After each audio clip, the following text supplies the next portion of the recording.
Welcome to this episode of Dialogues with Creators. A few things have been constants in this podcast, which is moving past its 60th episode since April of 2022.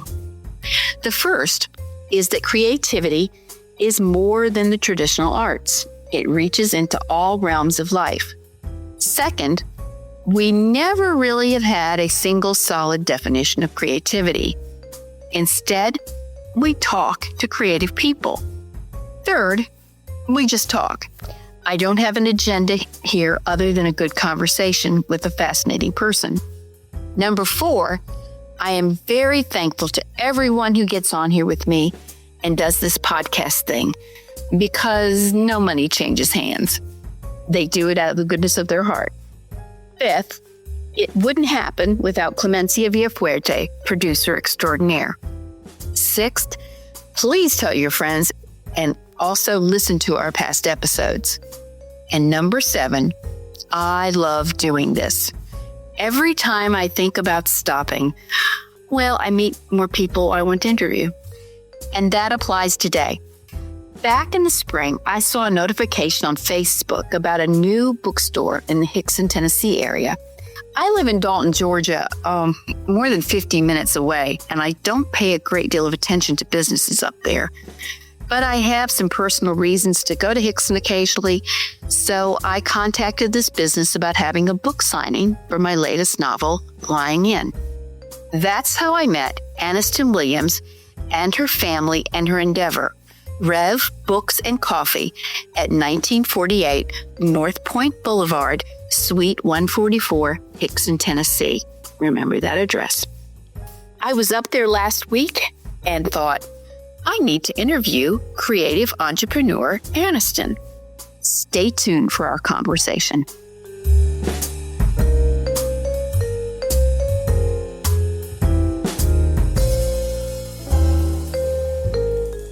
Aniston Williams, welcome to Dialogues with Creators.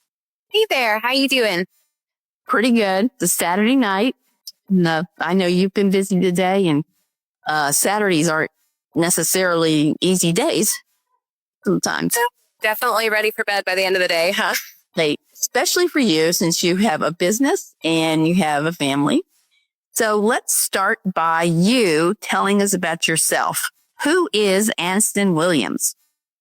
Well, like you just said, I'm a mom, I'm a wife, and those are the two things I am most proud of. I'm also a reader, a writer, and a dream chaser. I love to create and just bring dreams to fruition, whether they're my own or other people's. Dream. Would you say a dream catcher? Chaser. That is interesting. I don't know that I've ever heard that before.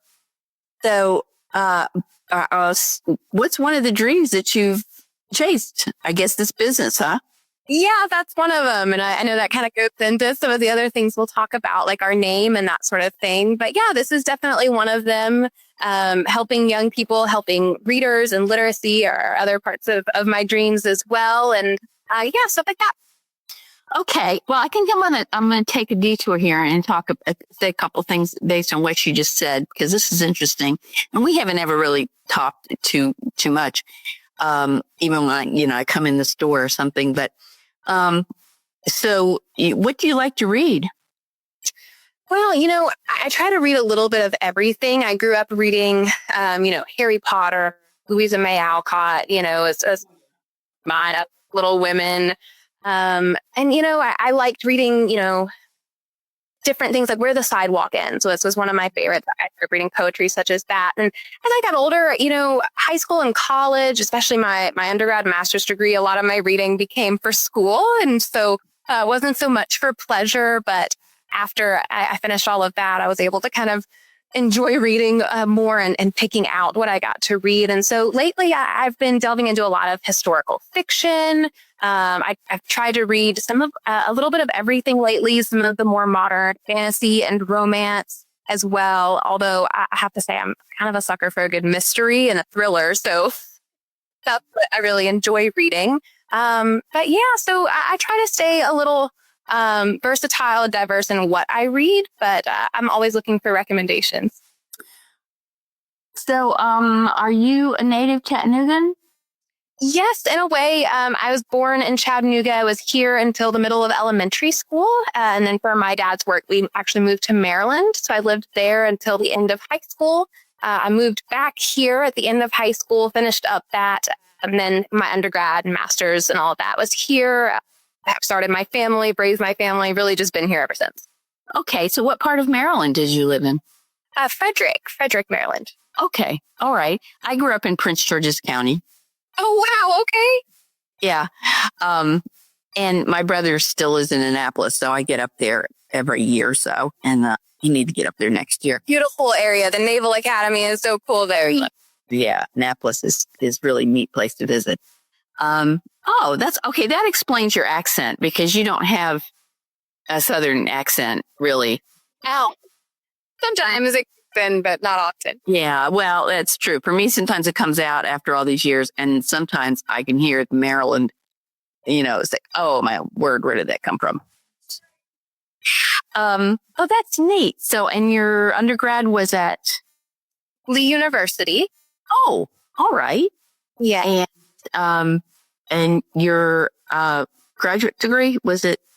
American College of Education. So both of those were education degrees. My undergrad is actually in English and social studies education. And then my master's is in teaching English language learners. Okay. Where is the American College of Education? So it is out of Illinois. I did all my coursework online. Okay. Yeah. That's becoming, far more what people do. All right. Well, great. Thank you for letting us know more about you. And then, so when did Rêve Coffee, when did it begin in your mind and then on paper and then in a real building? Yeah. It's been in my mind for a long time. I worked in a coffee shop throughout my undergrad. And so I love coffee. I loved making coffee and I really just enjoyed working there. But as I was there, I really had the dream of opening a bookstore. That was something that I really wanted to do, but didn't know how to necessarily bring to fruition at that time. And so as that kind of just sat there, I was working with students. I worked at a middle school, and as I was working with students, I started to notice just so many deficits in literacy, and it just kind of reignited that passion to figure out how to help others enjoy and love reading. Not for it to be a chore, which is what it felt like a lot of the time as an educator, is that our young people are viewing it as a chore, and so it kind of reignited that dream of mine to help that joy and that love for reading become more prevalent. And so that kind of is where it started in my head. Now, from there, getting it on paper, it really wasn't until the end of 2023, beginning of 2024, we really started that process. And then building wise, that was early on in 2020. I want to say like May-ish. I think we actually got building, started working and doing things. And then towards the end of June, actually, we're able to open. Yes. Okay. And I think that's when I first got up there. Yes. It's for those of you who need to know, tell people how they can get there. Yeah. So I would say, I guess the best way to explain it would be if you're coming down 153 towards the Hixson area, when you're coming past, you keep going down 153 and you'll pass the Lowe's on your right and you'll turn right at that Home Depot onto North Point Boulevard. And so North Point Boulevard actually connects 153 and Hixson Pike. So if you're coming from Hixson Pike, then you would turn left on the North Point Boulevard. Oh, okay. Yeah. So, and it's just for reference, not to give somebody free advertising, but it's near the bridal shop. Right. Bridal shop. Yeah. Yes. Sharon's Bridal is right next door to us. And Briante Jeweler is also right there in the same plaza. So those are super visible near me.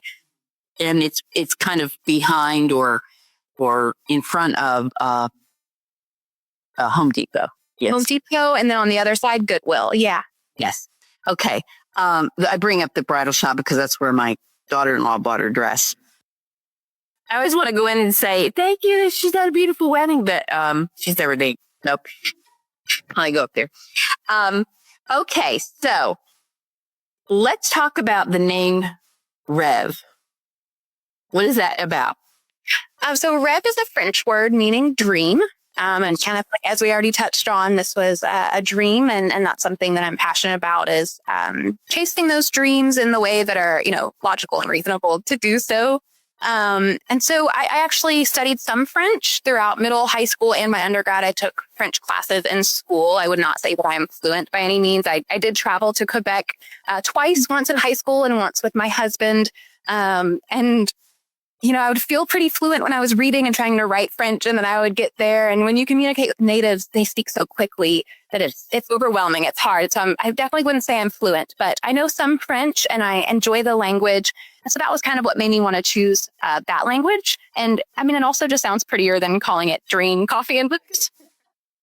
Yes, it does. It has a mystery to it in a sense. Do people come in and say, what's this name about? Often, yeah. People ask us that pretty often and how to pronounce it too. Mm-hmm. Okay. So you mentioned that you were a middle school teacher, correct? Yeah. Yes. And you taught English? I did, yes. Language arts? Okay. And that's a big part of your dream to start Rêve. And so as far as a business plan, I don't want to get too technical because I don't really know what that means anyway. But what makes Rêve different from maybe another bookstore, coffee shop kind of place? Yeah. So, just kind of off the bat, right? One thing is just that we are locally owned and operated. And so, of course, in some of the bigger name competition of coffee and books, that would be one part of it.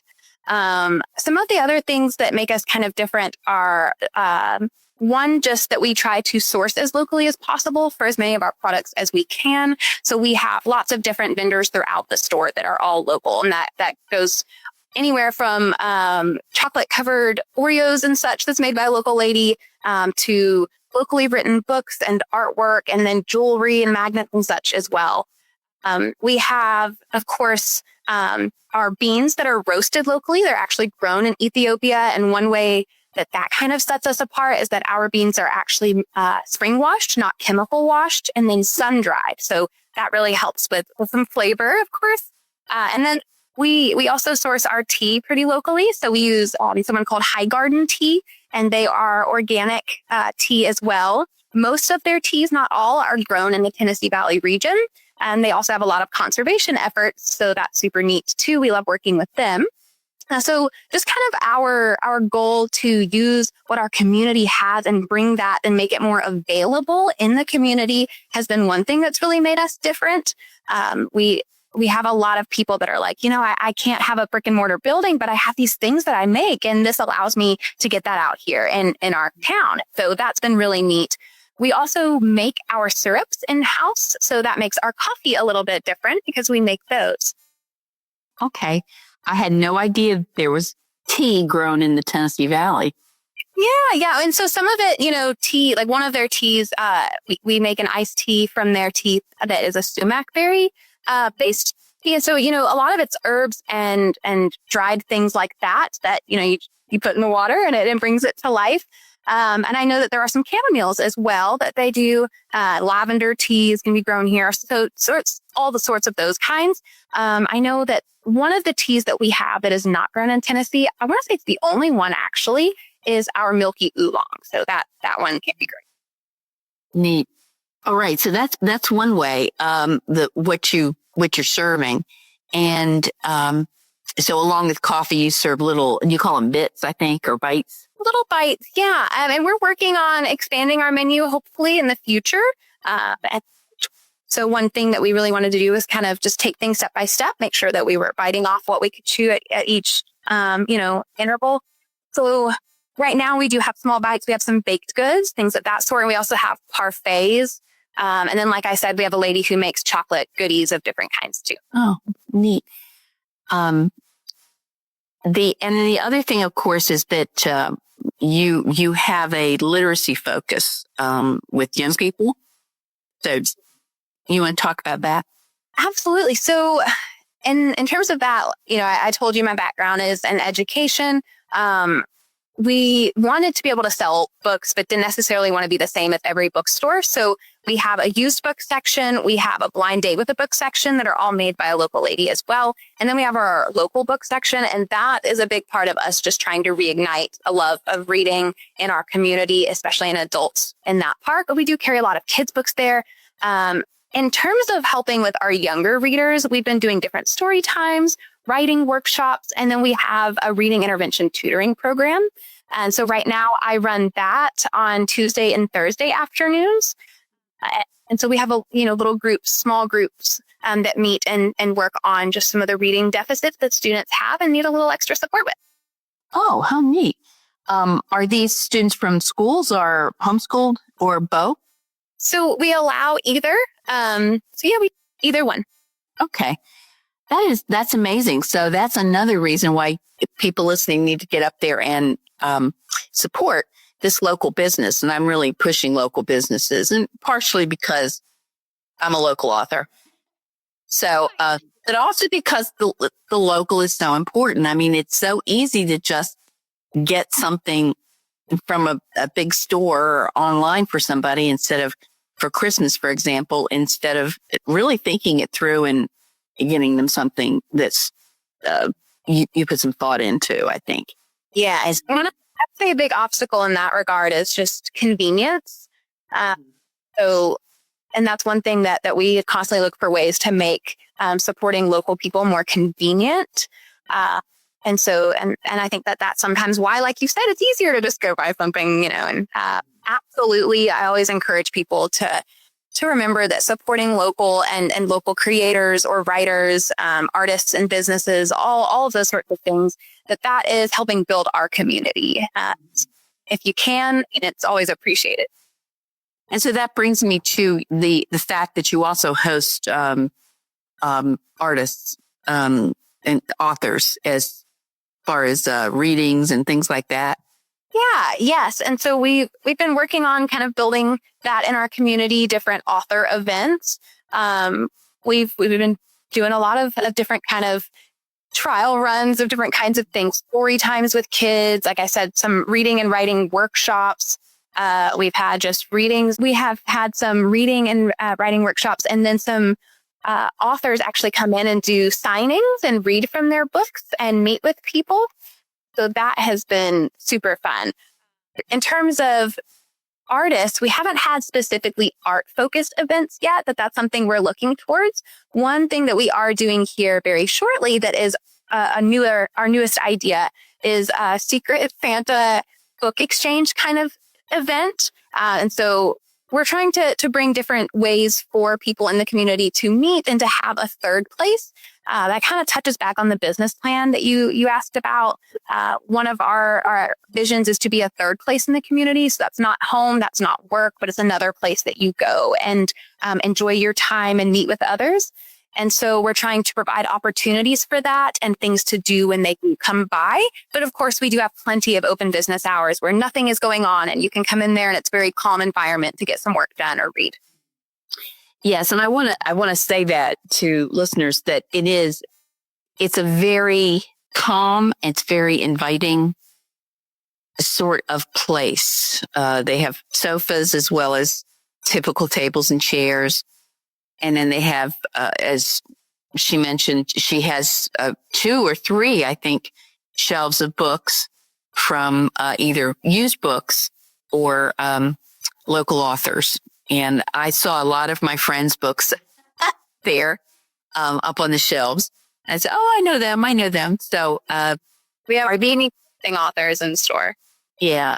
Do these people just contact you and ask you if you'll carry their books? Some, yeah. I mean, it's kind of been amazing how all of that in terms of the local authors has come to be. When I was like, hey, let's figure out how to do this. I really just kind of made a local post on a page asking for local authors that would be interested in selling their books at a local coffee store.